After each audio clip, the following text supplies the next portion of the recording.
سڵاتان لەبێت بەڕێزان منداڵیم لە بازنەدا لەگەڵتانە بم ئەمڕۆ یاخودتەوەری ئەمڕۆ گفتوگۆکردنە بێت سەبارەت بە گرنگی یەکڕێزی لایەنە کوردستانەکان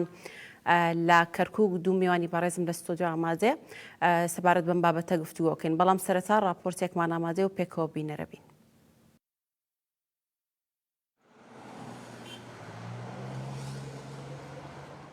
کەرکووک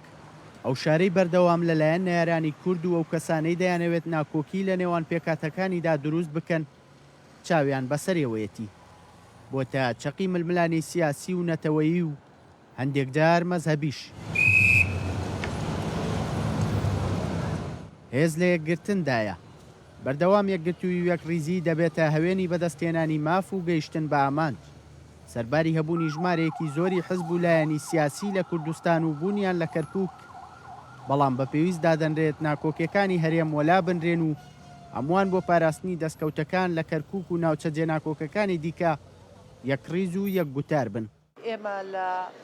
هەرێمی کوردستان یاخود لە ناوچە دابڕاوەکان کۆمەڵێک لایەنی سیاسی معنین بە کەیسی ئەم ناوچانە ئەو لایەنە سیاسیانەش لە حزبە کوردستانیەکان پێکاتەوە و ئەحزابی تریش هەیە. دیارە لە هەرێمی کوردستان حزبەکان چەندە گفتوگۆ بکەن چەندە مناقەشە بکەن مفاوەزات بکەن لەسەر بەڕێوەبردنی حکومەت لەسەر بەڕێوەوەرگرتنی دەسەڵات ڕەنگە کێشەیەکی ئەو تۆ نەبێ بەڵام لە کەرکووک بە تەحدید لە ناوچە دابڕاوەکان زۆر گرنگە حزبە کوردستانیەکان بە یەک گوتار بە یەک دەنگ بە یەک پاکێج مفاوەزات بکەن. لێرە لە کەرکووک ئێمە پێویستمان بە کوردایەتیە پێویستمان بە حزبایەتی نییە بەقەدەوەی کە پێویستمان بە کوردایەتیە. دیارە ئێمە قەزەیەکمانێ قەزەی نەتەوەی قەزەی خاکە گرنگە لە پێش بەرژەوەندی هەموو حزبەکانەوە لە پێش بەرژەوەندی هەموو لایەنە سیاسیەکانەوەیە. ئێمە کاتێک کە توانیمان ئەم کەیسا توانیمان ئەم قەزیە ڕەوایی گەلەکەمان بگەینینە کەناری ئارام ئەو کاتە ئێمە سەرکەوتووە بین هەمومان یەکڕیز بین یەک هەڵوێز بین بۆی ڕوبەڕی ئەو فشارە نەبینەوە کە ئێمە ئێستا لە پێکاتی کوردی ئەکرێ لەم شارەیە وە گرنگە هەموو لایەنەکان ئەوەی کە لە ڕابردووە ڕوویداوە مەسەلەی ینی بیرکردنەوەی حزبیانە وەلا بنین بەڵکو نیشتیمانیانە بەڵکو کوردستانیانە بەڵکو فکر لەوە بکەینەوە کە چۆن پارێزگاری لێو دەستکەوتانە ئەەکەین کە بەنیوەتڵی ئێستا ماوە تەنهاش چارەسەرەوەیە کە هەمومان یەکڕیز بین هاوهەڵوێز بین بتوانین پێکەوە دانیشین لەسەر مێزێک اینجا بە یەک پاچێت بچین لەگەڵ بەغدایە لەگەڵ پێکاتەکانی ترا ڕێک بکەوین. لە پاڵ کورد لە کەرکووک عەرەب و توروکمان و پێکاتەی دیکە بوونیان هەیە بەلای کوردیشەوە هاوشانی یەکڕیزی ناوماڵی کورد بە گرنگ دادەنرێت یەکڕیزی و تەبای و ژیانێکی ئەو بەش لەگەڵ پێکاتە ڕەسەنەکانی دیکەدا هەبێت. ئێمە وەک کاوپەیوانی نیشتیمانی لە سەرەتای دامەزرانمانەوە هەمیشە ئیشمان کردو بۆ ئەوی بە نیشتیمان بوونی کارەکان واتە بە یەک دەستی کارکردن بە یەک ڕیزی کارکردن لە پێناو بەسەنتەرەکردنی مرۆڤە ئەوجا بە یەکڕیزی ئێمە دەگەین بەوەی کە ئەو کارانەی لە کەرکووکە بەداخەوە تا ئێستاکە بۆ کورد و بۆ بەشێک لە خەڵکە ڕەسەنەکەی شارەکە بە تورکمان و بە عەرەبیشەوە نەخوازراوە دەگەین بەوەی کە ئەو کارانە بەخواستی خەڵک بێ لە پێناو خەڵکا بێ لە پێناو ئاسایش و ئارامی خەڵکا بێ. گاندی دەڵێت یەکڕیزی بۆ ئەوی ڕاستەقی نەبێت دەبێت بەرگەی تونترین فشار بگرێت بێ ئەوەی درزی تێبکەوێت. لە بارودۆخی ئێستای کەرکووکیش بۆ تێپەڕاندنی و فشارانەی کە ماوەی 5 ساڵە بەسەر کوردەوەن یەکڕیزی لایەنە کوردیەکان بە باشترین چارەسەر بۆ باشتربوون و ئاساییبوونەوەی دۆخی شارەکە دادەنرێت. زانانە باز کەناڵی ئاسمانی کەرکووک تایبەت بە بەرنامەی لە بازنەدا. بەڵێ بەڕێزان هەر سەبارەت بم بابەتە یەکدەنگی و یەکڕیزی و یەک هەڵوێستی نێوماڵی کورد لە هەرێمی کوردستان و لە ناوچە جێناکۆکەکان و لە حکوومەتی ناوەندیا خود لە عێراقیش بە شێوەیەکی گشتی قسە دەکەین. ئایا ئەم یەک نەگرتن و یەک هەڵوێز نەبوون و یەک ڕێز نەبوون و ناکۆکیانەی کەوا لە نێوان حیزب و لایەنە سیاسیەکاندا هەیە تا چەند کاریگەری کردۆتە سەر قواری هەرێمی کوردستان جگەلەوە لە ناوچە جێناکۆکەکانیش بە هەمان شێوە زیان و مەترسیەکانی ماوەی چەند ساڵێک کە بەدیەکرێت و دەبیندرێت لە حکوومەتی عێراق یاخود حکوومەتی ناوەندیش ئێمە دەبینین کەوا کاریگەری کردۆتە سەر ئەنجامەکانی هەڵبژاردن کاریگەری کردۆتە سەر ئەوەی کەوا تا چەند مافی کورد بەدی دەهێنرێتەوە بە تیمی جیاواز دەچنە بەغدا حیزب و لایەنە کوردستانەکانەوە تا چەند کاریگەری کردۆتە سەرەوەی کەوا چۆن بڕیار ئەدرێت چۆن پێگەی کورد تا چەندێکە لە ناوەند و یاخود لەلایەن حکوومەتی عێراقەوە لە هەمان کاتدا کاریگەری کردوتە سەر بڕیارەکانیشکەوە لە بەغداوە دەدرێت دوایینیشان بڕیارەکەی دادگای فیدرالی بوو بە بەردەوامی حیزب و لایەنە کوردیەکان کاتێکەوە قسە ئەکەن ئەڵێن کەوای یەکدەنگ نەبوون یەک هەڵوێز نەبوون یەک وتار نەبوون هۆکارێک بۆ خۆی لە خۆیدا تایبەت بە کەرکووک و ناوچە جێناکۆکەکان حیزبە کوردستانەکان ماوەی جارێک کۆ ئەبنەوە وەکو یەکەمین کۆبوونەوەی ساڵیشیان ئەمڕۆ بە ئامادەبوونی کەسی یەکەمی حیزبەکان یاخود باڵادەستترین کەسی حیزبەکانیان ئەمڕۆ حیزبە کوردستانەکان لە بارگای مەکتەبی سیاسی یەکێتی نیشتیمانی کوردستان کۆبوونەتەوە نزیکەی 15 بۆ 16 حیزبی جیاواز بەشداری تێدا کردووە جگەل لە پارتی و نەوەی نوێ بەشداریان نەکردووە لەم کۆبوونەوەی حیزبە کوردستانەکان کۆمەڵی بابەتی گرنگ تایبەت بە کەرکووک و ناوچە جێناکۆکەکان تاوتوێ کراوە بەڵام تەوەری سەرەکیەوەی کە زۆر جەختی لێکراوەتەوە هەم جێبەجێکردنی مادەی 140 بووە هەم هەڵوەشانەوەی ئەنجومەنی پارێزگاکان جارێکتر کاراکردنەوەیان وە هەڵبژاردننی ئەنجومەنی پارێزگاکان کە بڕیارە مانگی حوتێم ساڵ ئەنجام بدرێت ئەمانە کۆی ئەم بابەتانە کەمە پرسیار لە میوانەکان هەرێک لە بەڕێزان جەنگی عەزەدین لە پرسرەی پەیوەندیەکانی یەکێتی لە کەرکووک کاک جەنگی سپاس بۆ ئامادەبوونت بەخێر و بەڕێز کاک دڵشاد حەساری بەرپرسی مەڵبەندی کەرکووکی حیزبی شێوەی کوردستان کاک دڵشاد تۆش بەخێر بێی سپاس بۆ ئامادەبوونت ڕخسەت لێوەرگرم کاک جەنگی پەیوەندی نێوان حیزبە کوردستانەکان لایەنە کوردستانەکان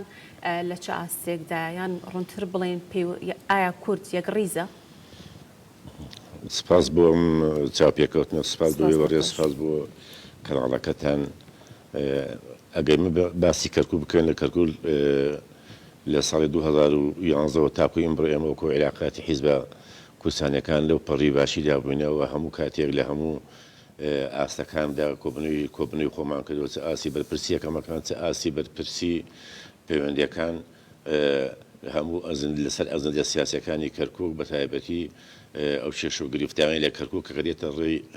خەڵک و یان خەڵک چاوەڕێتی کە چاسەر بکرێ بەو حیزبە کوردستانەکان یەکدەنگ و یەک هەڵوێست و ئەوە نەبووینە بێزگەلەوەی ئێمە لە ڕووی هەنێ فکر و ئایدۆلۆژیا و تێڕوانیمان بۆ حیزبایەتی جیاوازە بەڵام بۆ کەرکووک هەمومان یەکدەنگ و هەڵوێست بووینە تا ئێستاش ئەو یەک هەڵوێست و یەکدەنگەمان هەیە ئەوەی کە ئەربینەی ئەمڕۆژ بووە لە دوای بەتایبەتی لە ساڵی دوای ئەو ڕیفراندۆمی کە سپێنرا بەسەر کەرکووکە و بەسەر نەوسە داپڕەوەکانەوە کە ناوچەمان دەست و ئێمە ماینەوە لە کەرکووک بە پشتیوانی حیزبە کوردستانەکان و بوونە پاڵپشتی خەڵکی خۆمان لە ڕۆ تا ئیمڕۆکە ئێمە لە چێشمە چێش و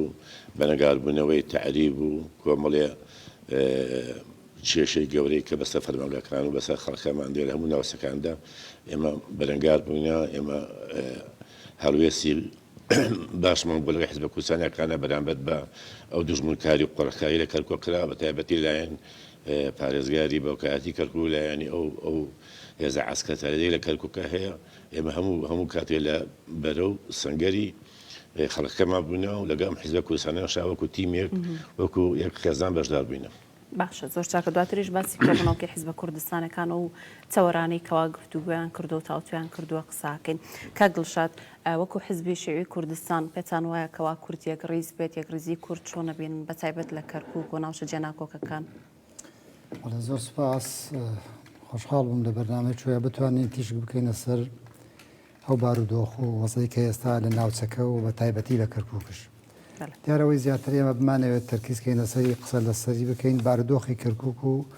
ناوچە کوردستانەکانی دەروی هەرێمی کوردستانە بە دڵنیایی ئەوەی کە پێویستە ئەوەی کە ئەرکە وازوی سەرجەم حزب و لایەنە کوردستانەکانە کە هەمیشە بە یەک هەڵوێست و بە ئەزندایەکی تایبەتی بتوانین ڕوبەڕووی تەواوی ئەو بەربەست و کێشانە بینەوە کە ڕۆژانە یان هەموو کاتی ڕوبەڕووی خەڵکەکان و کۆمەڵانی خەڵکی ئێمە دەبێتەوە لەم شارە بە هەموو پێکاتەکانەوە ئێمە لە بیرمان نەچێت بە تەنیا ڕەنگە قسە لەسەر بارودۆخی ژیانی کورد نەکەین وەکو لایەنێکی دیاریکراوە دەکرێت قسە لەسەر بارودۆخی تەواوی ژیانی هاوڵاتیان و تەواوی پێکاتەکان لەم شارەیە بکەین و دەخوازێت لە ئێمە جادەی با بڵێن کەرکووک دەخوازێت لە ئێمە لەگەڵ سەرجەم حزب و لایەنە سیاسەکان نەکەر کوردستانەکان بەڵکو عێراقیەکانشە بتوانین هاوڕابین چونکە خاڵی هاوبەشمان زۆرە بۆ خزمەتکردن و بە دوواداچوونی کێشە و گرفتەکانی کۆمەڵانی خەڵکی کەرکووک بەڵام بەداخەوە لە ئاستێکی بەرپرسیارانە نەماتوانێت و تەعامل لەگەڵ ئەم دۆخەیە بکەین کە بۆ خۆی جگەلەوەی کە زادەی کوردی یا شەقامی کوردی یا زادەی شەقامی عەرەبی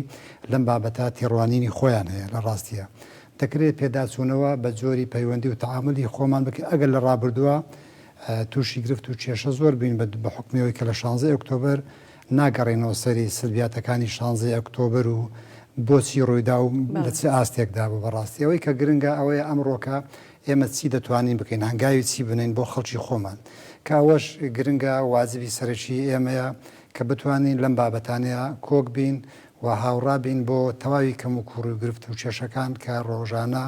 وەکوتم ڕوبەڕووی خەڵک و کۆمەڵانە بێتەوە ئەوەی کە پێویستە لەسەر حزابی کوردستانی و بە تایبەتی لەسەر حزبی حکومڕان بۆ خۆتان دەزانن ئەوەی کە ئێستا لە کوردستانە دەگوزارێ ئەو کێشە و گرفت و ئاڵۆزانی کە لە نێوان حزبی حکومڕانە هەیە بەداخەوە ڕنگدانەوەی بارودۆخی ژیانی خەڵکی تاسیری کردووە تاسیری لە شەقام کردووە تاسیر لە پەیوەندی کۆمەڵایەتیش کردووە بۆ خۆتان دەزان ئەگە تێبینی بکەن تۆڕە کۆمەڵایەتەکان لە کاتێکە نێوانی ئەم دوو حزب و یان ناوانێت ناو حکومڕانان کە تێک دەچێت دەبینن چی دەگوزارێت چی دروست دەکرێت کە ئەمە ڕاستەوخۆ کاریگەری لەسەر کای سیاسی وەتا ڕووی سیاسی ئێمە لە دەرەوەش لەسەر بابەتە بەڕاستی جوان نییە بەشی زۆری میدیاکان قسە لەسەرم بابەت دەکەن و پێویستە ڕووی خۆمان لەم بابەتەیە زیاتر پیشان بدەین بەوەی کە ئێمە هەمیشە یەک هەڵوێستین بەڵام بە یادنامە یا بە قسەکردن یا بە کۆبنۆنە ئەسازەوەیە ئەمە تەرجمە بکرێت لە ناو خەڵکە و بە فعلی ڕنگدانەوەی هەبێ حتا لە ڕووی کۆمەڵایەتی شکە ئەگەر دەبیرمان نەچێ ئەم دوو حزبە بە تایبەتی ئێستا کەوەی هەیە ئەگەر کۆک و ڕێک بن لەسەر تەواوی کێشە و مەشاکلەکان یان ئەوانەی کە پەیوەستە بە ژیانی هاوڵاتیان و لە کوردستان و ناوچە کوردستانەکانی دەرەوەی کوردستان ڕاستە و خۆ ڕنگدانەوەی دەبێت لەسەر پەیوەندی کۆمەڵایەتەکانی جەماوەری هەردوو حزب بۆ خۆشتان دەزانن ئێستا ئەو خەڵکە دابەش بۆ بەڕاستی بەداخەوە نیگەرانەکان گەیشتۆتە ئاستێکە دەخوازێت و پێم وایە کاتی هاتووە و ئەم حزبانە زیاتر لە یەک نزیک بن و زیاتر خەمخۆر بن لە خەمی خەڵکا بن و خەمی خاکیان بێت و قەزیە نیشتیمانی و چارن و سازەکان لەسەروی هەموو شتێکەوەدا بن. باش کاک دڵشاد ئەو پێگەیەکەوە کورد لە دوای 2023 و پرۆسی ئازادی عێراقەوە دەیویست یاخود هەوڵی داوەکەوە پێ بگات پێگەیشتووە و جگەلەوە ناکۆکیانەی کەوا هەبووە تا چەند کاریگەری هەبووە لەوەی کەوا ئەگەر گەیشتو بێتیش بە بەشێک لەو ویستانەی خۆی ئەو هەوڵانی کەوا دەوێتی بۆ پێگەیکەوە پێ بگات نەگەیشت بێت پێی. بەداخەوە منەوەی کە تێبینی دەکەم ئەوەی کە کە قسەی لێکەین جاری وایە ئەوەی کە لە 2023ەوە تا ئێستاکانە بەڕاستی کورد ئەبینن ئێمە گەر باسی ئەم شارە بکەین بە خزمەت گوزارێکی باشی لە سەردەمی ئیدارەی کوردیە باش پێشکەش بە تەواوی پێکاتەکانی کەرکووک نەکرد کە ئەمە ڕنگدانەوەی هەبوو و دوجار ڕەتفعل هەبوو لەلایەنی با بڵێن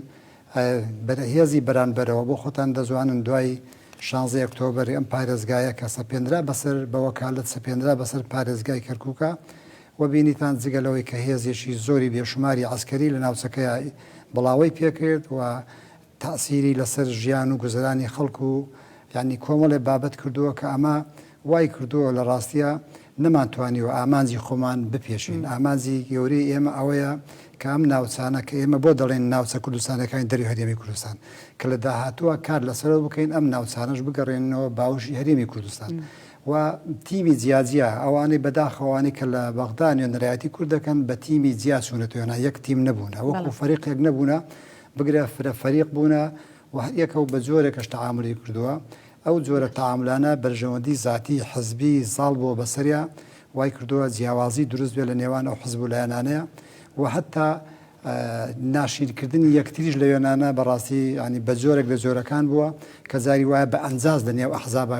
کانە باز دەکرێت ئەمە بۆ خۆی کاریگەری کردووەتە سەر کۆمەڵێ بابەت وای کردووە کە ئێمە مۆفەق نەبین کاران نەبین لە ئاست بەرژەوەندێ باڵەکانی گەلی کوردستانە وەکو پێویست هەنگاوی جدی نەدرێت. زۆر باشە کاک جەنگی ئەمڕۆ کۆبنەوەی حزبە کوردستانەکان ئەنجام درراوە نزیکی 15 بۆ 16 حزبی جیاواز تێیدا بەشدار بوون لە بەرگای مەکتەبی سیاسیەکێتی لە کەرکووک لەم کۆبنەوەیە ڕاگەیەندراوێک بڵاو کراوەتەوە دوای کۆبوونەوەکە و کۆنگرەیەکی ڕۆژنامەوانیش ئەنجام درا تەوری سەرەکیم کۆبوونەوە چی بووە چۆن باسی کەرکووک و ناوچە جێناکۆکەکان چ لە ڕێی پرۆژەی خزمەتگوزاری و پۆستە ئیدارەکان و هەتا دوای چۆن باسیێمانە کراوە لەم کۆبوونەوە لایەنەکان ڕایان چی بووە بە تایبەت یەکێتیە دیارە هەموو لایەنەکان لە کەرکووک و بە تایبەتی و حیزبانی کە لە کەرکووک بارەگایان هەیە بەشدار بوون ئەوان هەموو کاتێ زیاتر کە باز لە کەرکووک و خزمەتگوزاریە کرێ یەکێتی نیشتیمانی کوردستان بە بەرپرسا دەزانن ڕەنگە لە ڕوویەک شەو حەقی خۆیان بێ بەرەوەی کەرکووک زیاتر کە ئەو فەرمانگانەی کە بەدەستی کوردەوەیە نەرەکانیان یان بڕێبەرەکانیان لە سرکی یەکێتی نیشتیمانی کوردستانن بەڵام لەوێشتا کە باسکرا ینی ڕقنەیەک لە وەژیرەکە بووە هەر باس لە ئەو بەرەوەرات ئەکرێکە یەکێتی نیشتیمانی کوردستان و بەڕێوەبەری تر هەیە بەدەستی عەرەبەکان و بەدەستی تورکمان و بەدەستی کەسانی ترەوەیە بەڵام ئێمە خۆمان تەنها لەسەر ئەو بەڕێوەبەراتانەی کە بڵێن وەکو شارەبانی وەکو هاتووسۆک و شنایان تر ینی ئەوەی کە کورد قسەی سەرەکات هەر ئەوانەیە سەرەوانی تر کێشەیان نییە یان ڕووی کوردترین دەمیان لەوان نییە بۆیە یەکێتی نیشتیمانی کوردستان بە بەرپرسارێتەوە بە هەموو حیزبەکانی وتوەتی ئەو بەڕێوەبەریاتانی کە هەمانە لەوەیە کە بەڕێوەبەراتی کوردن تەنها مولکی یەکێتی نیشتیمانی کوردستانی ڕاست ئەندام و لایەنگری یەکێتی نیشتیمانی کوردستان بەڵام هەموو حیزب سیاسیەک بۆی هەیە وەکو ئێمە هەم دەعمی باشی بکە هەم لە ڕووە خراپەکە شێوە کە هەرشێکی هەیە توانێت لە کۆڕی ڕا بکە توانێت وەکو ڕاپۆر بیدا بە ئێمە کە هەر لە هەر شوێنەکە کە شتێک هەیە کە ئەوەی کە پێچەوانەی خزمەتگوزاری پێچەوانەی ئەوەی کە ئەرکەکانێتی بە ئێمەی ڕابگەێنێ بۆی ئێمە لەسەرەوە کۆک بووین کە حیزبەکان هەروەها لەسەرەوە کۆک بوون کە یەکێتی نیشتیمانی کوردستان لە کەرکووکە هەر پۆست و شتێکی هەیە لە خزمەتی کەرکووکایە دیارە ئەوانەژە برادرانەش بە وەریان گرووەکو ئەوەی کەەوە لەمە هەر شتێک هەبێ بە ڕاپۆی بدەنە ئێمە لە هەست شتێ هەتەخنیشیان هەبێ ئێمە سوپاسیانەکەن بەنسبەت ئەوەی کە لەو پۆست و ئیدارانی کێمە لە کەرکووک ڕەنگە زۆر باز لەوە کرایە چەند پۆستمان لەدەست دۆشتووە بەڵام لە هەمان کاتە لەوە لێرەشا باسکە سەر ئەو بارودۆخی ئیداری لە کەرکووکە ڕەنگەمە چەند شوێنێک خۆمان بەجێمان هێشت بوو بنمونە قامەتمان لە کەرکووک بەجێ هێشتووە چەند ناحیەکمان بەجێ هێشتووە ئەوەش خۆمان بەجێمان هێشتووە بۆ وەکالەت تاکو 2 ساڵ بڕێبراوە 2 ساڵەکە ئەوان کەس نەبووە ینی بڵێن بۆ نمونە لە ئەوان هەموو کادری پاری وڵاتی کوردستان بۆ نەگەڕاوەتەوە وەکالەتش تا فترەیەک ئەو فترە دوای ئەبێ بە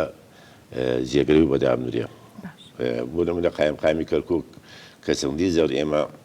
داوامان لێکردمێنێتەوە چەندی جاش هاتە مەڵبەند لە جاری کرد لە بەنامەیەکە لێرە باسم کرد ئەو برادەرە دوایەکەوەی کە لایەندا ئەنجە هاتەوە شفاعەتەوەی کرد کە بیگەڕێنەوە ئەوانە هەموو خۆمان هۆکارین ینی نەک لایەنەکانی بەرامبەرمان بۆیە ئێمە هەموو شتەکان بان دەخنە سەر ئەوەی کە بەرامبەرەکەمان خراپە بەرامبەرەکەمان ئەوان ڕەحم بە تۆ ناکەم بەڵام خۆشمان یەک دەست و یەکەوە نەبووینە ئەنی ئەوەی کە پێوترێ یەکریزی و تەبایی لە کەرکووکە لە دوای 2023ەوە تەنها حیزبایەتی بووە ینی ئێمە زۆر جار لە هەنێ شوێنە ژیاتیکتریمان کردووە بۆ ئەوەی کە نەگەینە ئەنجامێک ئەو ئەنجامی کە ئەوەی بڵێن ئەوەی ئێمە بووە بەلایەنیکە ڕۆیشتووە بەلایەنیکە قۆستوێتەوە باش کاک جەنگی زۆر پۆست هەبووە لە دوای 2017 و لێکەوتەکانی ڕەفراندۆمەوە بوون پارتی دیموکراتی کوردستان بووە ئێستا ئەوان جیان هێشتەوە خۆ دوورتت ئەتوانرا بدرێت بە حزبی ترەگەر ڕێککەوتن بکرایە بە یەکەوە گفتوگویان بکردایە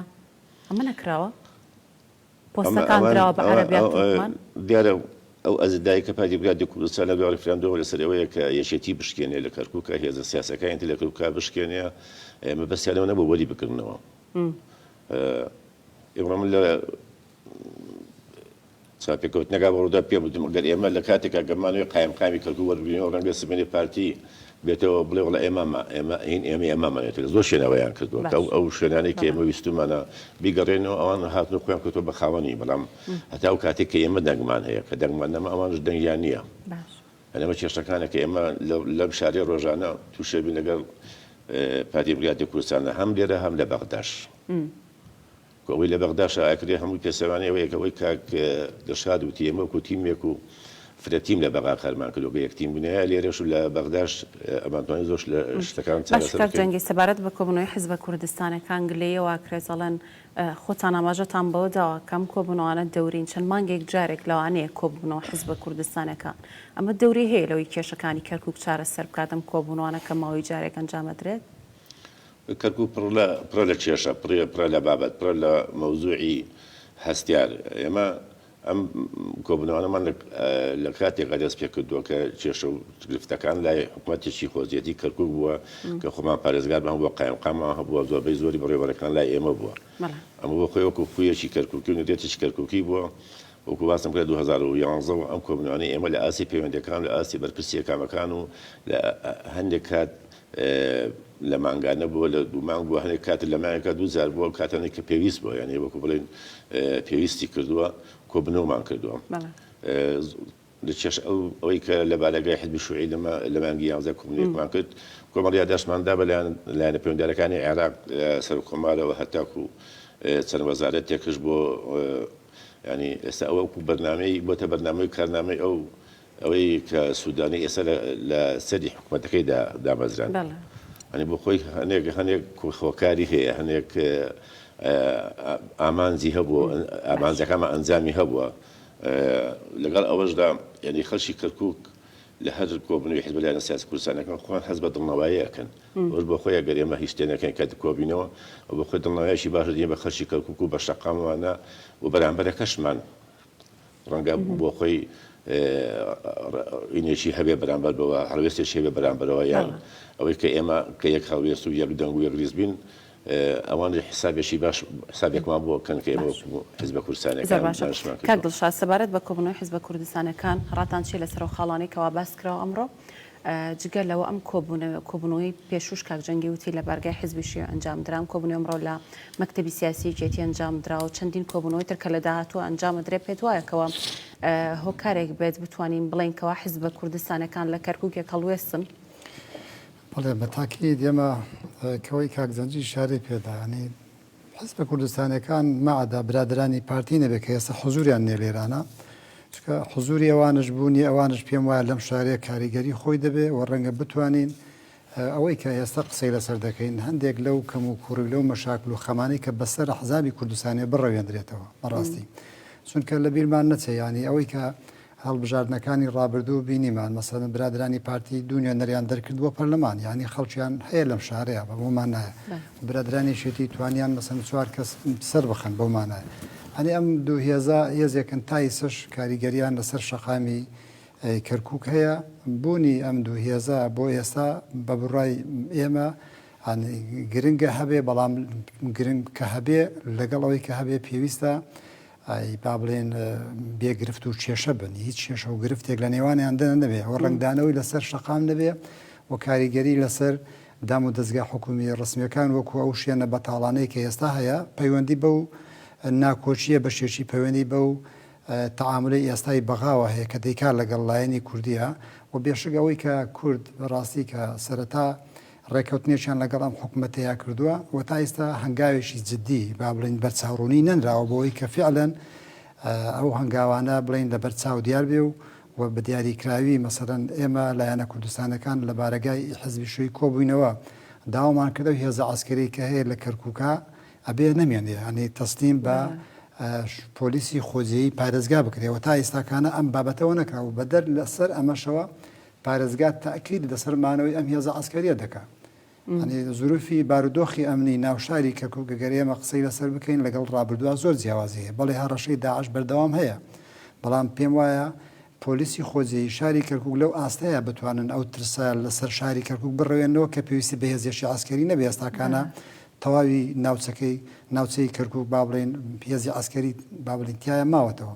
کە ئەمە خاڵێکە هەنگایی بۆ نەدراوە مۆزوعی بودجە و هەتا ناردنی بودجەش بەڕێستان دەیزانن ئێستاکانە بۆتە گرفتێکی گەورە لە ڕێگەی محکەمەی ئیتیحادیە و بابەتە یەکلا کراتەوە و محکەمەی ئیتیحادیش بە تەئسیری سیاسی تەعامل لەگەڵم دۆخەیە دەکات و محکەمەی ئیتیحادی ئەوەی کە دەیکات یعنی ئیشارەی ئەوەمان پێدەدا ئەو تەوافقی سیاسی و پێکەوە بوونە ڕەفز دەکاتەوە بەڕاستی کە ئەمەش ڕاستەوخۆ کاریگەری لەسەر ژیانی هاوڵاتیان دەکات و پێم وایە لایەنی کوردی گرنگە زیاتر ئی لەسەر جێگیرکردنی بودجە بکەن کە بە دیاریکراوی بە پێی ڕێژە ئێمە چەندمان بەردەکەوێت قسە و باس هەیە لەسەر ئەم بابەتانە تا ئێستاکانە ئەمانە بە قسە ئێوە کراوە بەڵام تا ئێستا نەچۆتە بواری جێبەجێکردنەوە بەدەر لە هەموو ئەمانەش ئەوەی تێبینی دەکرێت ئێستاکانە مۆزوعی داهاتوو هەڵبژاردنە هەڵبژاردننی ئەنجومەنی پارێزگاکانی عێراقەوە بەش بێشک ئەنجومەنی پارێزگای کەرکووکش بێبەش نابێت لەوە بەشداری ئەو هەڵبژاردنە دەکرێت بەڵام تا ئێستا یاساکە دیاری نەکراوە بە چی یاسایەک هەڵبژاردن دەکرێت وە گرنگە حزب و لایەنە سیاسیەکان ئەوەی کە لە کۆبوونەوەکانە قسەی لەسەر دەکەن و بە فعلی لە داهاتووە کۆک بن لەسەرەوەی کە ئێستا قسە دەکرێت کە پێویستە لیستێکی هاوبەشە بێ لیستە هاوبەشەکە بە یەکێتی و پارتیشەوە بێت پێم وایە زیاتر کاریگەری دەبێت و دەستکەوتی کورد باشتر دەبێت وەلای کورد بۆ دەنگدان بۆ سونە دەنگدان ڕەنگە زیاتر بێت باشە کاک دڵشاد ئەمە چۆن نەکرێت ئەو تا چەنەها کۆبوونەوە ئەنجام درا بە کۆبوونەوەکی ئەمڕۆژەوە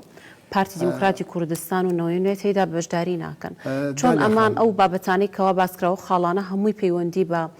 ژیانی خەڵک و مافی هاوڵاتیانەوە هەیە هەر لە ڕاگەندراوەکەی حزب کوردستانەکانیش ئەمڕۆ ئاماژیان بەوەداوەکەوە بە چەندین هەنگاوی پراکتیکی هەوڵەدەنکەوە ئەم مافانە بەدەست پێن ئەوان ئاگاداری ئەمەنین ئەم خاڵانەیان تاوتوێ نەکردووە لەگەڵ حزبەکانی تر چۆن یەک ڕیزە بن چۆن یەک دەنگە بن من باوەڕم وایە هەموو شتێکەگەر ئیرادە هەبێ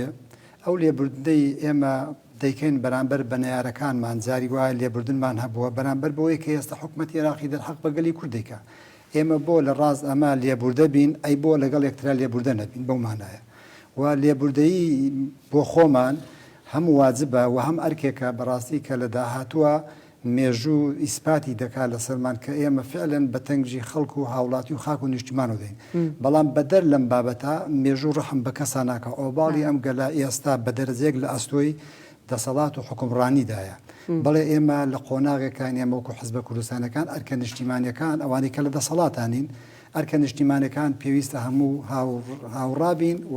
یەک هەڵوێز بین بەڵام ئەو حکومڕانەی کە ئێستا دەکرێت لە هەرێمی کوردستانە بەداخەوە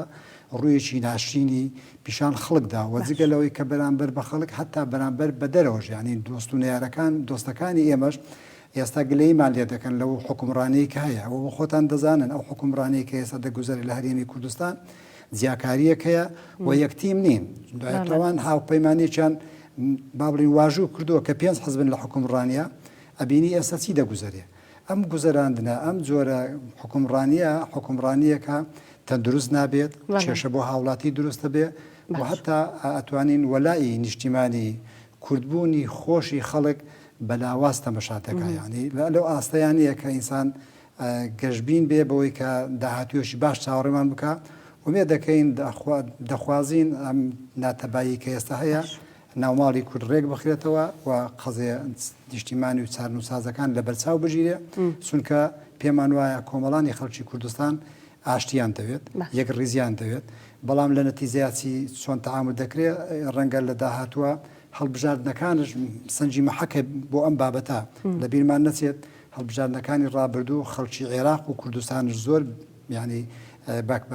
گڕوتینە و بەشداری هەڵبژاردنیان نەکرد نەتیجە کاک دڵشاد هەوڵە دەم دواتر پرسیارەوە لێ بکەم ئەم یەک نەگرتنەی کورد تا چەند کاریگەریە بێت لەسەر هەڵبژاردننی داهاتووم هەڵبژاردنەی پێشوش تا چەند کاریگەری هەبووە لەسەری کاک جەنگی سەبارەت بە هەڵبژاردننی ئەنجومەنی پارێزگاکان کە بڕیارە مانگی حوتێم ساڵ ئەنجام بدرێت لە نێوشیانە بۆ نەشاری کەرکووک یەکێکە لە پارێزگانی کە پێویستە هەڵبژاردننی ئەنجومەنی پارێزگاکان ئەنجام بدرێت پێویستە کورد چی بکات جارێکی تر تاوکو یەک دەنگ بێت و یەک ڕیز بێت و زۆرترین دەنگ بەدەست بهێنێت لە هەڵبژاردننی ئەنجومەنی پارێزگا و بتوانێت پارێزگارێکی کورد دابنێت نازم مانگی دە یا مانگی حوتە مانگی دا بەڵێ مانگی دە دیارە ئەو بڕیارانەی کە پێشتر هەڵبژاردننی سەرکرەکە کەرکووک چوار باز نەبوو سێ باز نەبوو لە شوێنەکانتی چەند بازنەیە بوو دابشکرا و بازنەی شارەکانە ئێستا ئەو کۆمیسیۆن و ئەو بازنەیە لایەن ئەم حکوومەتی کەسەکانە پێوتری ئیداری دەوڵەت دامەزراوە ئەوانە گەوای هەمووی بگۆڕێت بەڵام تا ئێستا ئەو شتانە نەکراوە نە کۆمیسیۆنەکە گۆڕاوە نە یاسەکە گۆڕاوە تر ئەوەی کە ئەکرێ لە مانگیدەیە ئامادەکاری بۆ کریانە ئەوە ڕەنگە نەزانانی ئێمەش بۆ ئەو مەبەستا ئامادەکاری ئێمە بۆ خەڵکەکە خۆمان تەنها توانین خەڵکی هاندێن کارتی بەیەمەتری دەرکەن بۆ دەنگدان ئەوانەی کە مای دەکانێن لە 2000 بۆ 2004 ئەوانەیە سەکەنەوەزانم تا ئێستا توانن ئەو کاتە تازەکەنەوەیان کار دەکەن ئەو کەسانی کە کاتەکانیان وازانم هەنەشیێتە لە بۆ وێنەی پیونێ بکرێ بۆ خۆمان چەند نێکمان کردووە وەکو کۆمیتەکان و یەکێتی و نەنی لە ڕووی ڕێکخراوەکانەوە هەندی خەڵکمان داوە بکردەوەمان کرد لە حیزبە کوردستانیەکان ئەوانش هەمان داواکانی هەبێ بۆ خەڵک بۆەوەی کە ئێمە کەرکووک جیاوازە وەکو کاردەشیاوتی لە جیاوازترە لە شارەکانیتر لە ڕووی پێک هاتەوە لە ڕووی دروستبوونی ئەو پێکاتی لە کەرکووکە هەیە جیاوازتر لەوەی کە لە سلێمانی هەولێر لە ئەوە هەبێ خەرشی کەرکووک فێر بن فێر ئەوە بن کە فێری مقاومەیان بکەن فێری بکە کە بمێننەوە کەەوە عەرەب پێوتێ مەسخ لە ئەرز ئێمە ئەوەیان فێرەکەن لە شارەکە بمێننەوە بە تایبەتی بۆ هەڵبژاردننی ئەم جاری ئەنجمەنی پارێزگاری کەرکووک سەنجی مەحەکە ئێمە ئەگەر تا ئێستا نەمانتوانیوە لە ڕووی ئیداریە بتوانین حکوومەتی ئەم حکوومەتە خۆجەیە کە کەرکووک کە هیچ دەسڵاتێکمان تیایان نییە کە مەجلیسی مەحافەزە نەماوە ئەکرێ ئێمە لەم هەڵبژاردنەیە بە هەموو هێزێکەوە بە هەموو توانایەکەوە بە حیزب کوردستانیەکان دوای دەچوونی ئەو یاسایە بتوانین پێکەوە بین بۆی بتوانین 50 زاید یەک بێنین بۆ یەکتوانین پارێزگایشی کورددا بنێن پێشترش ئەگە بتوانین لە ڕووی سیاسیەوە بکرێ زۆر باشە بەڵام من پێم وایە لە ڕووی سیاسیەوە ئێستا هیچمان پێ ناکەی لەبەرەوەی ئەو دەسەڵاتە سونیەی لە کەرکووکایە پێوتە دەسەڵاتی سونی عەرەبی لەگەڵ دەسەڵاتی شیعی کە ئێستا لە کەرکووکایە لەگەڵ حەدی شابی ئەوان کۆکن لەسەرەوەی کەرکووک بەم ئاقارە بڕام هەردوو لایەن تایە مستەفیدن ئەبینین لە کێشەی زەوی زارەکان لە ناوچەکان جێش تەداخولەکە حەدی شعبی تەداخولەکە ئەوە بۆ خۆیان ئیسفادێکی باشیان کردووە لەوەی کە تعریب بە شارەکە بکرێ هەم تەشیع لە شارەکە بکرێ لایەشی ترەوە تورکمانی سونە لەگەڵ سونەی عەرەبە زایدەن هێزێکی کوردی کە ئەنجایشی سیاسی سەر بە دەوڵەتێکی سیاسیان هەیە ئەوان دەگەڵیان کەرکووک بەم شێوێ بێنێتەوە کە محافزی کەرکووک ئەو محافزە بێ کەوان اتفاقیشیان کردووە کە پێشتر پێش 2017 لە ڕێفراندۆمە کراوە کەرکووکیان ئەها هێشتوتەوە بۆ ئەو کاتێک کە خۆیانیانەوێ ئەمە لەگەڵ ئەو ئەگەرانی کە ئەگەری سیاسی ئەگەری ینی شتی نەخوازرا شوێ لە ناوچەکەیە بوون منەیم شەوەکە لە عێراق وەکو ئەو هینەی هەیە وەفتێکی رووسیا و ئێران لە بەغا بوونە وەفتێکی ئەمریکا لە ئاستی باڵای هاتووەتە هەولێر شەشەی نێوانی ئێران و ئیسرائیل شەشەی نێوانی ئیسرائیل و باکۆ کۆمەڵێ لە مەتیقەکە کۆمەڵی کێشە هەیە کە ئەقوڵێ ئەمانش هۆکارێکن بۆەوەی کە دوای ئەم کێشانە و کەنەوەت و غازە یان شەڕی ئۆکرانیایە گەورەی بێتەوە عێراق بەرەوچوو ئەڕوا کوردستان بەرەوچوو ئەڕوا دەبوو هەموو پێویستمان بۆیە کە جارێ حیزبە کوردستانەکان بە تایبەتی یەکێتی و پاتی کە دوو هێزی گەورن لە کوردستانە کە خۆتی خەڵکو و هێزە گەورە ئابوووریەکەی کوردستانیان لایە بۆیە کە رووسیا کە دێ لەسەر غاز و نەوتەقی قساکە ئەمریکا دێ لەسەر غاز و نەوتەقی قساکە ئێمە ئەمانە هەموو شتێک بخەینە ناو ماڵی خۆمانەوە وەرشێتی و پارتی بنە خاوەنی ئەو هێزەی کە یەک دەنگ و یەک ڕەنگ و ئانە ئەوە بن ئەو کاتە ئێمە لە کەرکووک ئەتوانین ئەنجمەنی پارێزگاش بەرینەوە ئەتوانین ئیدارەی سیاسی کەرکووکش بگۆڕین ئەتوانین لە بەغاش ئەوەی کە ئێستا ئەوان لەگەڵ ئەو دەساتێک کەرکووکە بە سونە و شیعەوان ئەتوانین لەوێش لە ئیتفاقە سیاسیەکان دەرچین بەڵام کوردەوەی کە نەیکردووە ینی بۆ نمونە یاسای بودجەکە لە محکمەی فتراڵی بۆ خۆی ئەو یاسایە خۆی سەنەدێکی سەنەدێکی قانونی هەیە بەڵام هەموو کاتێ وەکو ئەحزابی سیاسی دەوای لێ بردنەکەم نانا کێشانە دواترە گەڕێمەوە ئەحزابی سیاسی کوردستانی ئێمە هەموو کاتێ لە بەغاتوینە اتفاقاتی سیاسیمان کردووە لەگەڵ ئەو حکوومەتی کە دەرچووە لە 2005 تا ئێستا بووە بەڵام هیچ کاتێ بەلای یاساکەیان نەڕۆشتوینە ئەو یاسایی کە بودجەی هەرێمی کوردستانی پوسەڵ کردەوە سەنەدێکی قانونی هەیە ینی سیاسی نییە بەڵام کە بۆ کانونشاڵی بە سیاسی کراوە ڕەنگە ئێمە خۆمان وا ببینین بەڵام ئێمە کە ئەڵێن 55 یاسای دەستوریمان لە عێراق پێچێکراوە تا ئێستامە هیچ کاتێک یان سکاڵایەکمان لەو دەردادگایە نەکردووە ڕەنگە ئیمرۆ سبێنێ کۆمەڵێکە یاسا هەیە وەکو یاسای غازوونەوە دەرەچێ یاسایەک لە سەر ئەوەی وەزیری بازرگانی لە سەر کۆمەڵێ گواستنەوە یازان فۆرمەکانە هەیە چەند بڕیارێکی دادگای فتاڵی هەیە لەمڕۆ دەرەچێ ڕەنگە ئەمانە بە هۆکار بن بۆ ئەوەی ئێمە زیاتر لە حکوومەتی عێراق دوورکەنەوە ئەمە بەخۆی کێشەی زیاتر نەبوونی خۆمانە ئەمەیە کە لە ڕووی یاساوە لەگە عێراقا هیچ کاتێک هەوشتەکانمان بە دۆکۆمنت نەکردو ئەوەی کردومانە تەنها ئیتفاقاتی سیاسی بووە ئیتفاقاتی حیزبی بووە ئیتفاقاتی دۆستی دەوڵەت بووە ئەوش بە گۆڕانکاری گۆڕانی ئەو هێز و دەسەڵاتە لە کازمیەوە و عالی ئەو مەهدی بۆ ئیبراهیم زەعفەری ئەیاد عەلاوی ینی لە سەر و بقارەوە بڕێ هەتا بگەرە شاعر سوودانی هەمی گۆڕانی بەسەرادیە ئەمە کێشەکانی ئێمە لە بەڕای. کاک دڵشاد ئەو یەکڕیزی کەوان نییە ئەو ناتەبایی کەوا دەوترێت ئەگەر هەبێتیش تا ڕادەیە کە یەکگوتاری نەبوونی کورد سەبارەت بە دانانی پارێزگارێکی کورد بۆ کەرکووک لەگەڵ کاک جەنگی قسەمان کرد ئەو دەڵێت بۆ نمونەگەر بێت و کورد یەکڕیز بواە یاخود ئێستاش ئەگەر یەکڕیز بێت لە هەڵبژاردننی داهاتووی ئەنجومەنی پارێزگاکان دەتوانرێت کەوادەنگی باش بەدەست بهێنێت و پارێزگارێکی کورد بۆ شارەکە دامنێت بەڵام جگە لەمە پرسیارەکەی من ئەوەیە کورد لە ماوەکانی ڕابردووە ئەگەر بێت و ئەو دۆسێ و کەیسانی لەسەر پارێزگاری بۆ کالەتی کەرکووکە ئێستا ئەیتوانی یەکدەنگ بێت و یەکڕیز بێت و پێکەوە گفتوگۆ بکەن سکاڵای لە دشت تۆمار بکەن هۆڵ بزەنکەوە لە پۆستەکەی دووری بخەنەوە بێشک ئەوەی کە ئێستا با بڵێن کە قەزێک ئەگەر پارێزگا بێ و گۆڕینی پارێزگا بێت و من لە ڕاستیە ڕەنگە ینی لە ناو کەوانەیەکە ئەوەی کە وەکو ژمارە وەکو خێزان لەم شارەیە ئەگەر بەراورد بکەیت کورد لەگەڵ باقی نەتەوەکات و بە تایبەتی عەرەبش خێزانێکی کورد هەوڵەدا لە 2 مناڵ زیاتری نەبێ وەنیە بەڵام خێزانە عەرەبەکان بە ژن و بە 4-5 ژن و بە دەیان مناڵ ئەخەنەوە کە ئەمە کاتی خۆی شێ لە ئەزنەبیەکان وابزانم پرسیاری کردبوو لە مامۆستا عەبدوڕەحمان مستەفا و کاتە پارێزگاوتوی تۆ چەند مناڵ تێ پێم وابێوتبووی 2 مناڵمە یا 3 شتێکی وایوتبوو لە ڕاکانی پرسیبووی تۆ چەندت هەیە وتی من 12 هەیە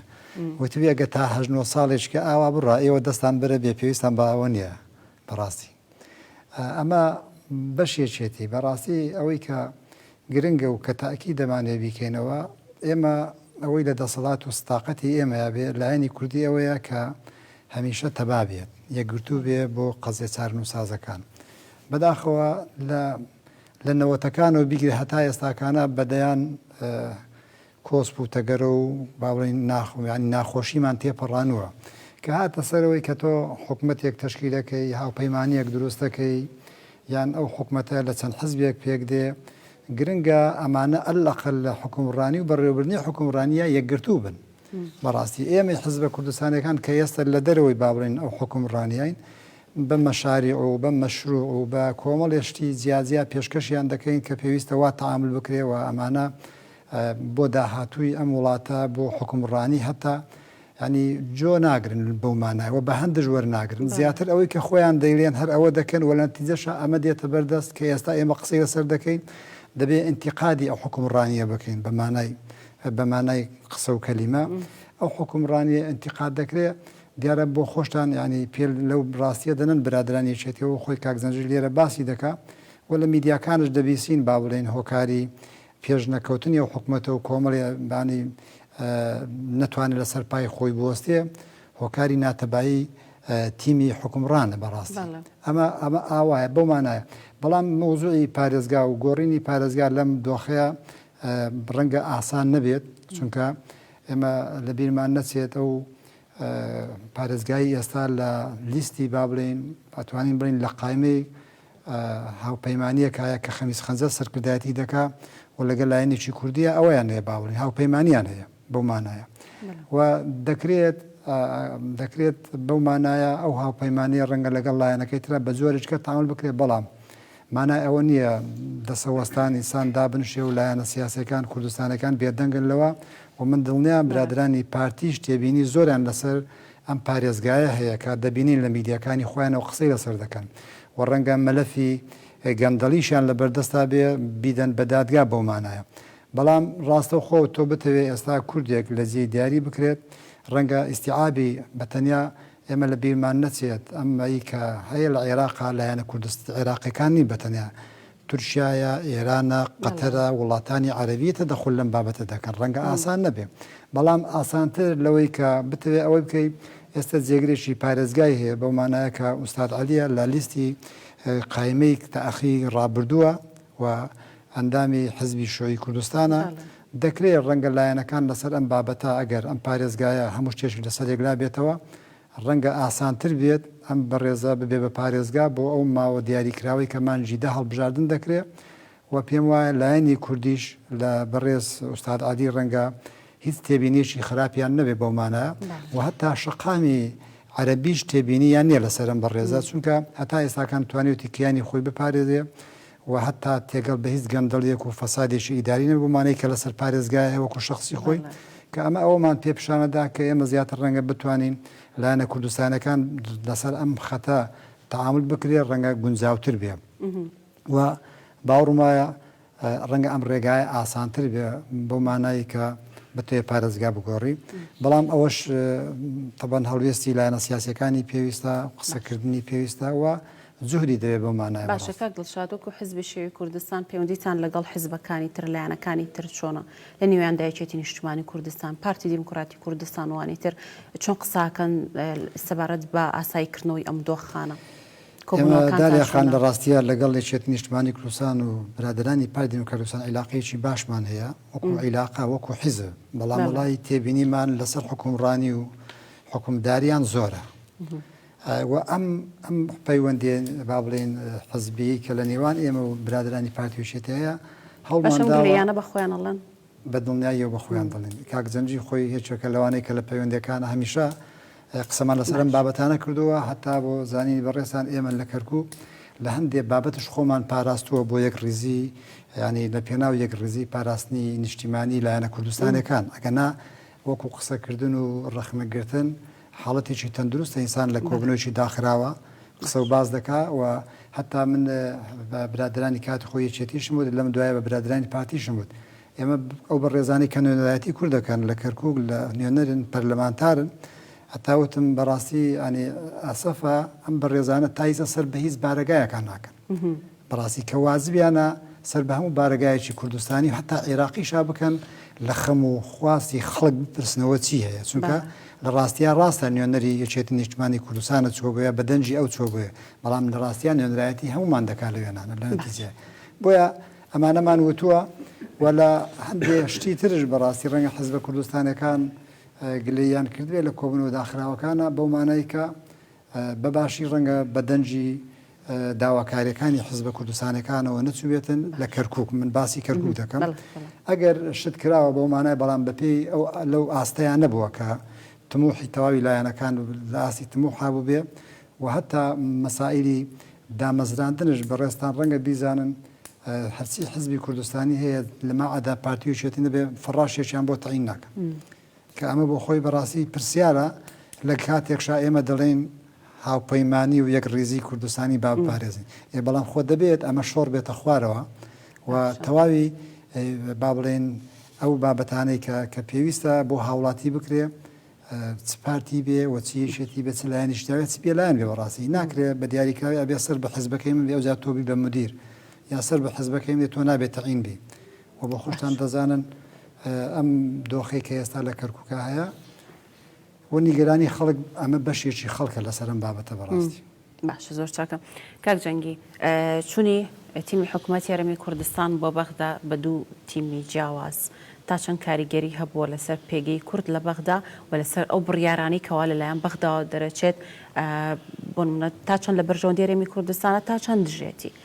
چون ئەم تیمە جیاوازە کاریگەری هەبووە لەسەر پێگەی کورد لە بەغدا لە ڕنگدانەوەکە دیارە ئەوەی کە لە ساعەکەیە و لە ئەگوزەریان ڕنگدانەوەکانی کە پێچەوانی کە خواست و داخوازی خەڵکی کوردستانە ئەوەیە کە ئێستا بۆ نمونە کە بەزمانکە پێشتر بابەتی محکەمەی فدراڵیە کە ئێمە نەمانتوانیوە کە ئەوان بە یەک تەنها پەرلەمانتارێکە حوسێن ستەیە توانی ئەو بڕگەیە بکاتە ناو دادگای فیدراالیەوە و دەنگێکی باش بێنەوە هەر شش وەبزام حوت لە دادوەر بە دوو دادوەرەکەی خۆشمانەوە واژۆیان کرد و بوزیان کرد ئەمە بخۆی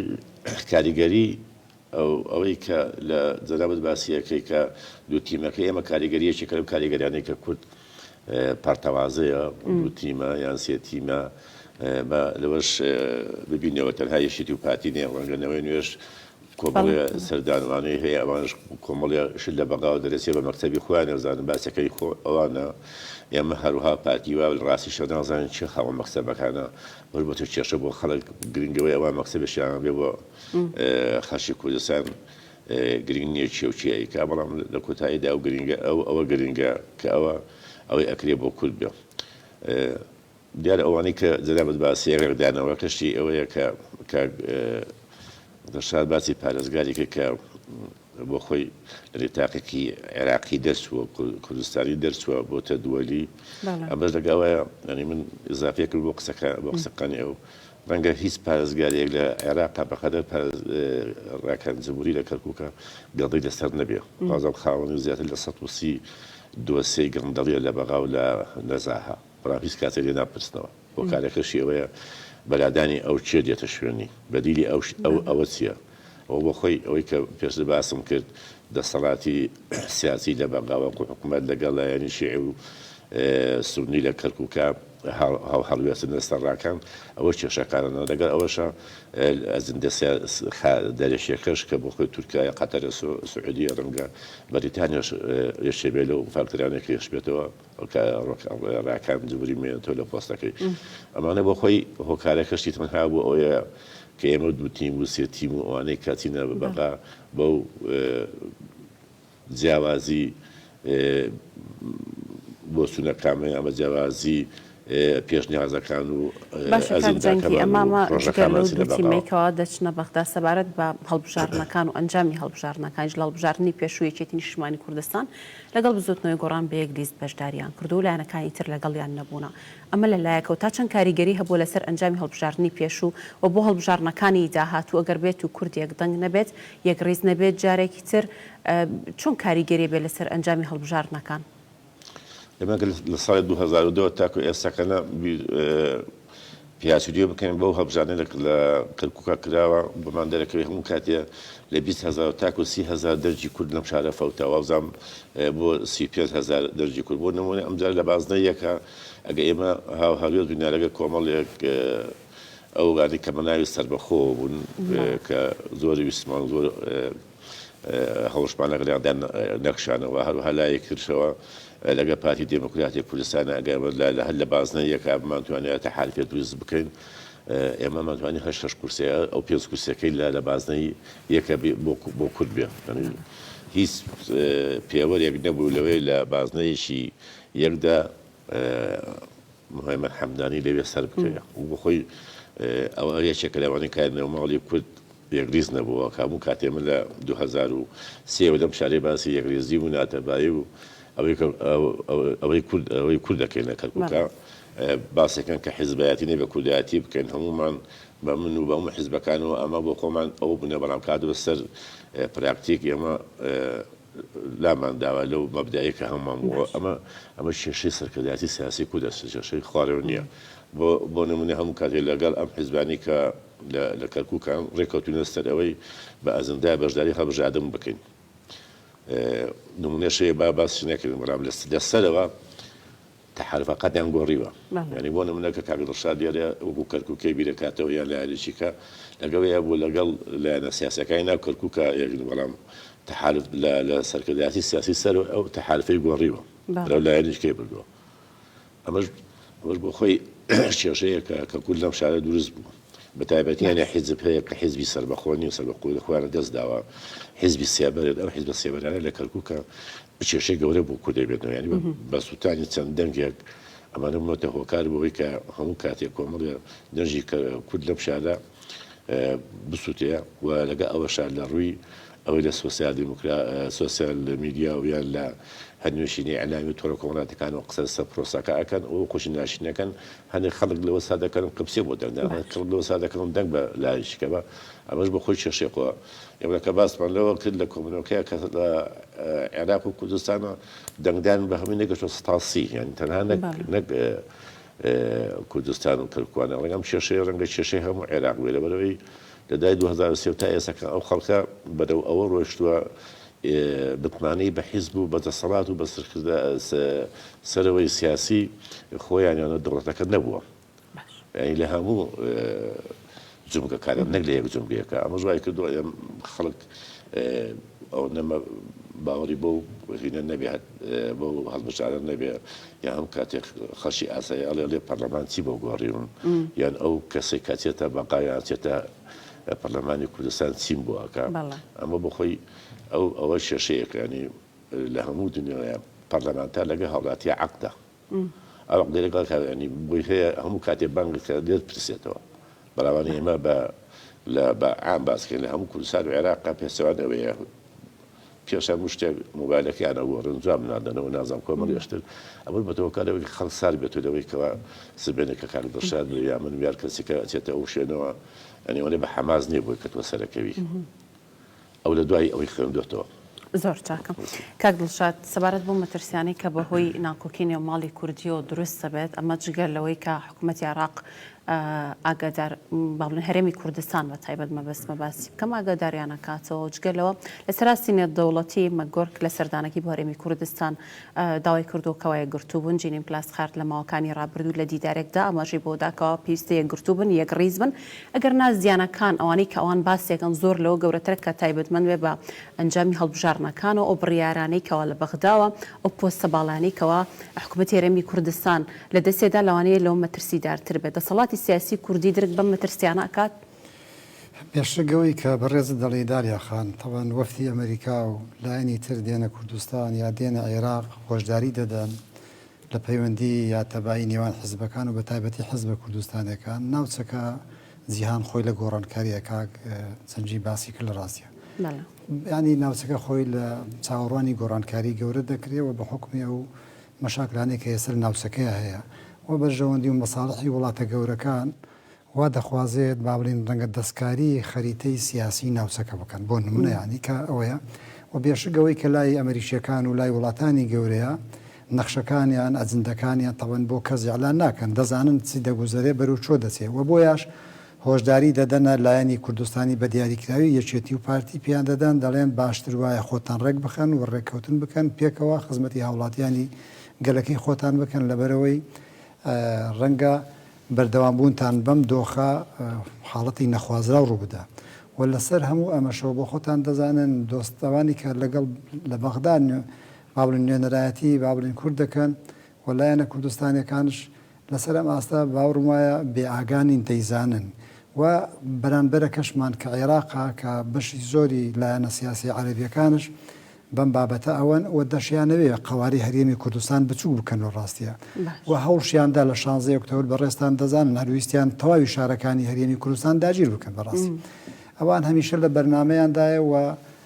نەگۆڕشن باوەڕم وایە دەیانەوێت بۆ داهاتوو و ئەو کێشانەی کە ئێستا دروست بووە یا ناوماڵی کورد بەم شێوەیە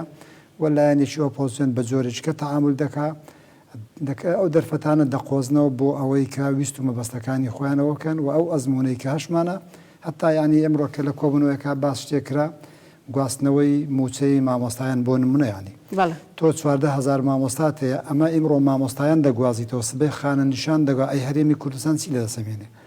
و ئەو تااقەت و ئیمکانێتی کە لە بەردەم هەرێمە هەیە چیە دێ بۆ چۆ دەسێ وەلا ئەو گەڕانەوە بۆ مەرکەز ئەوەمان پێدەدا ئیشارە ئەومان دەداتێ ئەم هەرێمە ئەم قوارەی کە هەمانە بەرەو لاوازبوون و بچووکبوونەوە دەسێت لە ڕاستیە کە ئەمە لایەنە کوردستانەکان دەرچی پێ دەکەن بەڵام بەداخەوە بەرژەوەندیە زاتیەکان و تەسیری وڵاتانی ئیقلیمی ڕەنگە لەسەرمان کاریگەری هەبێت وای کردووە کە با بڵێن بەباشی نەگەڕێنەوە بۆ ئەو دۆخەی کە هەموو خەڵک دەخوازێت ئەوەیە کە زیاتر چاومان لە داهاتووی وڵاتەکەمان و بەرەو پێشچوونی وڵاتەکەمان بێت باشە کاک دڵشاد سەرکردایەتی سیاسی کورد هیچ پلان و ئەجەندایەکی هەیە بۆ یەک ڕیزبوون و یەکدەنگ بوون و پێویستە پلانەکانی چی بێ بۆ داهاتووی بەداخەوەی کە ئێستا دەگوزارێ و دەبێنرێت لە نێوان لایەنە کوردستانەکاندا بەداخەوە ینی شتێکی ئەوە نییە دڵخۆشکرد نییە لە ڕاستیە بەڵام پێم وایە دەکرێت هەموو شتێک گۆلا بنن بەرژەوەندێ من سەرتاوتم بەرژەوەندێ باڵا نیشتیمانی و نەتەوایەتەکانمان لە بەرچاو بگرن و ئەو ئەزمونە و ئەو مێژ و تێکۆشانەی کە کورد قوربانی بۆ داوە سەدەیەکە لە بەرچاو بگیرێ بۆ ئەوەی بتوانین ئامانجەکانی خۆمان خەونەکانی خۆمان بەدیبێنی کاک جەنگی ئەمە قسەی خەڵکە دەوترێت یەکێتی نیشتیمانی کوردستان بەشێکی زۆری پۆستە باڵەکانی لە کەرکووک بەدەستە پێویستەکەوە ئەو سەردانی حزبەکانی تر بکە هەوڵ بدات لەگەڵیانە کۆ ببێتەوە پەیوەندی نێوان ئێوە حزبەکانی تر چۆنە تا چەند ئەمەتان لە بەرچاو گرتووە وڵەوامان کردووە ینی لەم هەفتەی پێشوە سەردانیم حیزبە کوردستانیەکانمان لە کەرکووک کردەوە سەردانی زۆر لە حیزبە عەرەبی و تورکمانیەکان بە شیعە و سونەوەمان کردووە و هەمیشە سەردانی کەسیادەکانی شاری کەرکووکمان کردووە لە هەموو پرسە خۆش و ناخۆشەکانی خەڵکی کەرکووکا بەشدار بووینە ئێمە کە دەوری حیزبی گەورەمان بینێ پشکی گەورەشمان بەرەکەوێت لە باش و خراپی ئەم شارەیە و ئامادەشین هەموو کاتێ بۆ لێ پێچینەوە لە هەموو باشەکان و خراپەکانمان حەزەکردانەکان و سیاسەکانیانی وەکو حیزبە کوردستانەکان یا خەڵکی تر ئەوان ئاماژەی بکەن ئەوان دەستنیشانی بکەن ئێمە هین نەبووینە بێ ئەوە ینی هیچ کاتێ بێ هەڵوێز نەبووینە بەرامبەر بەوانە بۆ نمونە ماوەیەکی زۆرە وەکو پەیوەندیە کانی حیزبەکان کۆ نەبوونێتەوە من خۆم ئەم چەند ڕۆژەیە داوام کردووە ئەوانە بکرێتەوە لەگەڵ برادرانی حیزب شوعیش وعیدێکمانە بووان بەڵام لە هەولێر بن و بزانم سەردانێکی ئەوان تەلەکە کاعیمان قسەمان کرد ینی بەستان هەرێک حیزبێکمان لە کەرکووکە ئەوەی کە بارەگەیان هەیە کە ئەمان زەحمە شێشان بوو نەچوینە ئێمە هەموو کاتێ پێشوازی هەموو هەموو حیزبێک کردووە سەردانی هەموو حیزێکشمان کردووە و خۆشمان بە خزمەتکارشی ئەو خەڵکە ئازانێ ئێمە بە خەڵکەوە زوێن خەڵکە نەبێ نێچێتی نیشتیمانی کوردستان نەپای دموکراسی و نەحزابەکان لەم شارەیە بوونیان سیە تەنها تەنها کەسێکی ئەمێنێتەوە کاک جەنگیوەک و دوا پەیامە دەگەر بێت و بمانەوێت بڵێن یەکگرتووی بۆ نێو ماڵی کورد بگەڕێتەوە پێویستە چی بکرێت؟ وەڵام ئەوەی کە ئیمڕۆکە هەموو چاومانلەتی علاقاتەکانی بینی پارتی دموکراتی کوردستان و نیشتیمانی کوردستانە لە ئاستی ئەو ئیدارەدانی حکوومەتی کوردستان بۆ خۆی ئەوە ڕێکدانوێشی خراپی لەسەر کەرکووکە بێ بە باش و بە خراپەوە پێچەوانەکەی خاوت باش و خراپەکەی بۆ کەرکووکە ئێمە وەکو وێشێتی نیشتیمانی کوردستان لە شاری کەرکووک و مەڵبەند و دووقڕێقستنی کەرکووک داواکارین بە زووترین کات کێشەکان نیوان یەکێتی و پارتی کە خۆمان بەشێکین لە یەکێتی بەڵام زیاتر ڕەنگە ڕووی دەممان لە پارتی بێ تاگڕەوی و دیکتاتۆرەتی لە حکومڕانی سیاسیدا نەکرێ ئەوەی هەیە شەفاف بێ بە خەڵکی بوترێ و لە کۆبنەوەکان شەفافتر بێ بۆی خەڵکی بەرچاوڕووتر بێ کوردستان و کورد لە هەموو شتەکان گەورەترە ئەو گۆڕانکاری لە ناوچەکەیە وەکو پێشتر باسمان کرد ئێستا ینی بۆ خۆی بۆنەکەی دەرچووە یان منتیقڵێ دوایی هەموو نەک کوردستان ئەوان پێش ئێمە پێش خەڵکەکە لەناو ئەسن زۆر باشە سپاس دەکەم کاک دڵشاد بەڕێز دوپەیامەت زۆر بە کورتی بە سپاس دەکەم وەڵاهی تەبەن سپاس دیارە ئەوەی کە ئێمە بەسمانە زیاتر تەبایی و یەکڕێزی تەواوی هێز و لایەنە سیاسیەکانە و پێم وایە ئێمە لە قسەکردن و لە گفتوگۆکردنە تا ئێستا زۆر تاکید لەوە دەکەینەوە ئەمە بێت بە کردار و بە عەمەل و چاو لە ئەوەمان بێت کە گەلەکەمان نیشتیمانەکەمان لە تەواوی ئەو گرفت و کێشە و مەشاکلانی کە ئێستا ناوچەکەیە بپارێزین و ئەوەش بە یەکڕێزی تەواوی حیزب لایەنە سیاسیەکان دەپارێزرێت. زۆر سپاس دەکەم سپاس بۆ بەڕێز جەنگی زەدین لە پرسراوی پەیوەندەکانی یەکێتی لە کەرکووک دووبارە بەخێربووی کاک جەنگی و بەڕێز دڵشاد هەساری بەرپرسی مەڵبەندی کەرکووکی حیزبی شێوی کوردستان کاک دڵشاد سپاس بۆ تۆش دەستان خۆش بێ زۆر سپاس بەڕێزان سپاس بۆ ئێوەش کە بینەر بوون لە بازنەدا لەگەڵتان بووم هەر شاد بوون و خواتان لەگەڵ.